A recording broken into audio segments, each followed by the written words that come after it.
Tata அவங்களோட hatchback காரான ultra சீரிஸ்க்கு புதுசாக ஒரு அப்டேட் கொண்டு வந்து ரேசர் அப்டேட் எடிஷன் லான்ச் பண்ணியிருக்காங்க.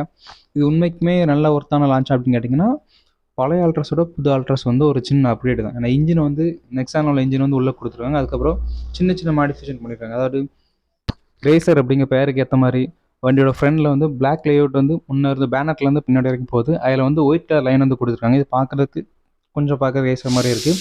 அதுக்கப்புறம் இன்டீரியரில் பிளாக்ல லைட்டாக ஆரஞ்சு லைட் கொடுத்த மாதிரி இருக்குது. இதுவும் பார்க்குறதுக்கு நல்லாயிருக்கு. அதுக்கப்புறம் வேறு பெருசாக மாற்றங்கள் கேட்டிங்கன்னா, ஆண்ட்ராய்ட் டிஸ்பிளே வந்து கொடுத்துருக்காங்க. கொஞ்சம் பெரிய டிஸ்பிளே கொடுத்துருக்காங்க. அவ்வளோ வேறு மற்றபடி பெருசாக பழைய அல்ட்ராஸ்க்கும் புது அல்ட்ராஸ்க்கும் பெரிய வித்தியாசம் கிடையாது. மெயின் வித்தியாசமே இன்ஜின் மட்டும்தான். இன்ஜின் வந்து உண்மைக்குமே நல்ல அப்கிரேட் தான். ஆனால் ரேசர் அப்படிங்கிற பேர் வந்து டாட்டா பழைய அல்ட்ராஸ்லேருந்து புது அல்ட்ராஸ்க்கு வேணால் மாறி இருக்கலாமே தவிர மாற்றினதுக்கு கொஞ்சம் நல்லா இருக்கலாம் இன்ஜினை வச்சு. ஆனால் மற்ற பிராண்டை கம்பேர் பண்ணும்போது அந்தளவுக்கு பெருசாக பெர்ஃபார்ம் பண்ணுமான்னு கேட்டிங்கன்னா, ஹூண்டா என்லைன் மட்டும்தான் இருக்குது. அதனால் ஓரளவுக்கு பெர்ஃபார்ம் பண்ணு சொல்லலாம். நான் இதை ஏன் இந்த வார்த்தையை கொஞ்சம் இழுத்து சொல்கிறேன்னா, இதுக்கு முன்னாடி வால்க்ஸ்வேகனில் ஒரு கார் இருந்துச்சு, அதாவது போலோ ஜிடி அப்படின்ட்டு. அதோட பெர்ஃபார்மன்ஸ் வந்து தாறுமாறாக இருக்கும். இப்போ லான்ச் பண்ணியிருக்கக்கூடிய என்லைனும் டாட்டா அல்ட்ரா சீரிஸும் கிட்டத்தட்ட கொஞ்சம் கூட மேட்ச் ஆகாது. என்ன ரொம்ப பின்னாடி தான் இருக்குது. அதுக்கு முன்னாடி புண்டோவில் அபார்த் புண்டோன்னு நினைக்கிறேன். ஆமாம், அதுவும் ஒரு ரேசர் எடிஷன் தான். ஏன்னா அது ரேசர் எடிஷன்னா டாட்டா சொல்கிற மாதிரி ரேசர் பேரில் இல்லை. ஆனால் அதோட பேர் வந்து அபார்த் புண்டோ.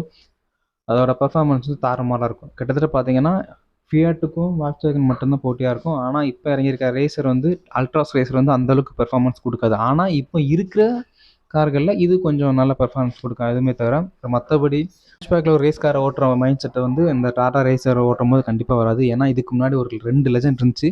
வால்க்ஸ்வேகனும் ஃபியாட், இந்த 2 காருமே அவங்களோட காரோட ஹேட்ச்பேக்கில் என்னென்ன கொடுக்க முடியுமோ டாப் மேட்சாக கொடுத்துருங்க பெர்ஃபார்மன்ஸில். ஆனால் அந்தளவுக்கு சேல்ஸ் ஆகலை. அதனாலே அந்த 2 காரையுமே டிஸ்கண்டினியூ பண்ணிட்டாங்க. வால்க்ஸ்வேகனில் பார்த்தீங்கன்னா ப்ரைஸ் ரொம்ப அதிகமாக இருந்தது. அதனால என்னமோன்னு தெரியல, நிறைய பேர் வாங்கணும்னு நினைக்கிறேன். ஆனால் ஃபியாட்டில் அபார்த் புண்டோ வந்து ஃபியட் வந்து ஒரு ரீசனபிள் ப்ரைஸும் ஆன் பண்ணியிருந்தாங்க. ஆனால் ஃபியட் வந்து இந்தியா விட்டு வெளியே போயிட்டு, அதாவது மொத்த கார்களுமே சேல்ஸ் அதிகமாக கம்மியானதுனால ஃபியட் இந்தியா விட்டு வெளியே போயிட்டு. காரணம் டிசைன் என்னை பொறுத்தவரை சொல்லுவேன்.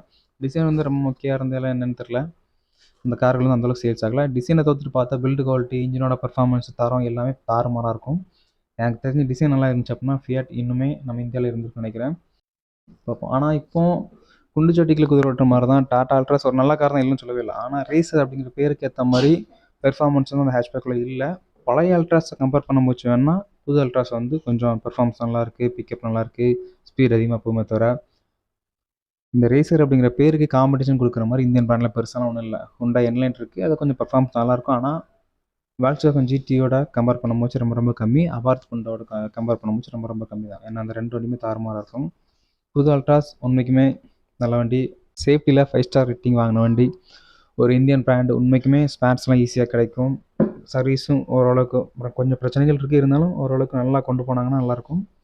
அதுக்கப்புறம் நம்ம இந்தியன் பிராண்டு. அந்த வண்டியை பற்றி ஃபுல் டீட்டெயில் சொல்ல, இந்த காம்படிஷனில் இந்த மாதிரி பிராண்ட் இருந்துச்சு, அவங்க வந்து இப்போதைக்கு இல்லை. இப்போ இருக்கிறதுல டாட்டா ரேசர் ஒரு நல்ல கார் அப்படின்னு தான் சொல்ல வரேன். ஃபுல் டீட்டெயில் வேணும்னா நீங்கள் சொல்லுங்கள், கண்டிப்பாக நான் ப்ரொவைட் பண்ணலாம். நீங்கள் டாட்டா அல்ட்ராஸ் கண்டிப்பாக வாங்கலாம். இப்போ நானுமே ஒரு மைண்ட் செட்டில் தான் இருக்குது, இவ்வளோ இருந்தால் கண்டிப்பாக டாட்டா அல்ட்ராஸ் வாங்க. ஏன்னா சேஃப்டி நம்மளுக்கு ரொம்ப ரொம்ப முக்கியம். சேஃப்டி நல்லா இருக்குது. டிரைவிங் வந்து புது அல்ட்ராஸ் ரேசரில் வந்து நல்லாயிருக்கு. அதுக்கப்புறம் என்ன வேணும், நம்ம இந்தியன் பிராண்டு ரீசேல் விலை அதிகமாக இருக்கும். அதனால் எந்த பிரச்சனையுமே கிடையாது. டாட்டா பார்த்தீங்கன்னா ரீசேல் இப்போ அதிகமாக இருக்குது. ஏன்னா டாட்டாவோட கார்கள் வந்து டாப் 10 லிஸ்ட்டில் வந்து அந்தளவுக்கு ஃப்ரெண்டில் வராத ஒரு பிராண்ட் வந்து இப்போ நம்பர் 2, நம்பர் 1 அந்த பொசிஷனில் வந்து நிற்கும். அப்படிங்கும்போது கண்டிப்பாக ரீசேல் பயங்கரமாக இருக்கும். நீங்கள் தைரியமாக அந்த காரணம் வாங்கலாம்.